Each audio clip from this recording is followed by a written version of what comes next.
হামের উপসর্গ নিয়ে গেল ২৪ ঘন্টায় সিলেটের ওসমানী মেডিকেল কলেজ হাসপাতালে এক শিশুর মৃত্যু হয়েছে। স্বাস্থ্য অধিদপ্তরের সিলেট বিভাগীয় কার্যালয়ের সহকারী পরিচালক জানান, ৭ বছরের শিশু দিব্য নিউমোনিয়া ও জ্বর নিয়ে নগরীর শহীদ শামসুদ্দিন হাসপাতালে ভর্তি হয়। পরে অবস্থার অবনতি হলে ওসমানী মেডিকেলের আইসিইউতে ভর্তি করা হয় তাকে। সেখানে চিকিৎসাধীন অবস্থায় মৃত্যু হয় তার। এই নিয়ে সিলেটে হামের উপসর্গ নিয়ে মৃত্যু হয়েছে ৩ শিশুর। এছাড়া সারা দেশেই হামের উপসর্গ নিয়ে হাসপাতালে ভর্তি হচ্ছেন নতুন রোগী। হাসপাতালগুলোতে খোলা হয়েছে isolation word.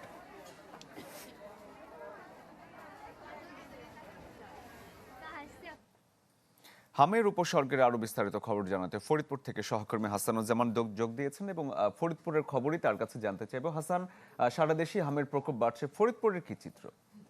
Design, elegance, beauty, সেরা পণ্য সবার জন্য জেভিকো। শরীফ, আপনি যেমনটি বলছিলেন সারা দেশের কথা, ফরিদপুরেও কিন্তু আমরা এই গত এক মাসে প্রচুর হামের রোগী হাসপাতালগুলোতে বেড়েছে। বিশেষ করে ফরিদপুরের মেডিকেল কলেজ হাসপাতাল এবং ফরিদপুর জেনারেল হাসপাতাল, যেখানে আমি দাঁড়িয়ে আছি, দুটি হাসপাতালে বেশি রোগী ভর্তি হচ্ছে। রোগীদের বেশিরভাগই শিশু।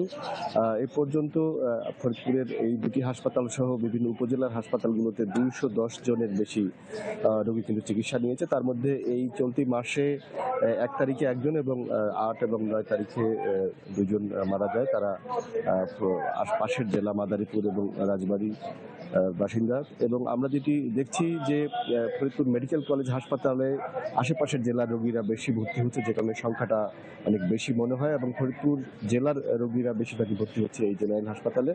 আমরা দেখেছি যে ফরিদপুর জেনারেল হাসপাতালে আলাদা একটি ওয়ার্ড করে আইসোলেশনে তাদেরকে রাখা হয়েছে। এখন বর্তমানে ফরিদপুরের মোট ৩৫ জন রোগী কিন্তু হামের উপসর্গ নিয়ে তারা কিন্তু চিকিৎসাধীন রয়েছেন এবং গত ২৪ ঘন্টায় নতুন করে আমরা দেখতে পেয়েছি মোট এই হাসপাতালগুলোতে মোট ১৫ জন রোগী আরও ভর্তি হয়েছে। তো এই ভর্তির হারটি কমছে না, আমরা যত দিন যাচ্ছে দেখতে পাচ্ছি একইভাবে এই রোগী ভর্তি হচ্ছে। তবে চিকিৎসকরা বলছেন যে উপসর্গ দেখা দেওয়া মাত্রই তারা যেন চিকিৎসকের পরামর্শ নেয় এবং তারা যেন এই চিকিৎসাটি ভালো মতো নেয়, এই পরামর্শটা রয়েছে। শরীফ। হাসান, ধন্যবাদ আপনাকে। দর্শক, ফরিদপুরে হামের প্রকোপ সম্পর্কে জানাচ্ছিলেন আমাদের সহকর্মী।